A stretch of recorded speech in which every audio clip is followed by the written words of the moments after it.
যে গণহত্যার জন্য মাননীয় প্রধানমন্ত্রী শেখ হাসিনাকে বারবার বলা হচ্ছে আসামি, ভারত থেকে ফিরিয়ে আনা হবে, সেই গণহত্যা তো প্রমাণ করতে হবে। একটু তো প্রমাণ করা সম্ভব হচ্ছে না। বরং মৃত ব্যক্তি যাকে হত্যার দায়ে মাননীয় প্রধানমন্ত্রী শেখ হাসিনাকে খুনি বলা হচ্ছে, সেই মৃত ব্যক্তি হেঁটে হেঁটে বাড়িতে ফেরত আসছে। কাজে এই প্রহসন, এই মিথ্যাচার, এই প্রতিহিংসা পরায়ণতা থেকে যা হচ্ছে সেটি সময়ে বোধহয় আমরা বুঝতে পারবো।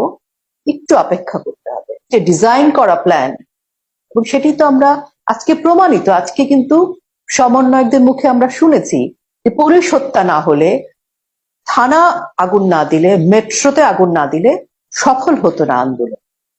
৩,২৫০ জন পুলিশকে নির্মম ভাবে হত্যা করা হয়েছে। যে ভিডিও তো আছে, সেগুলো তো মুছে যায়নি।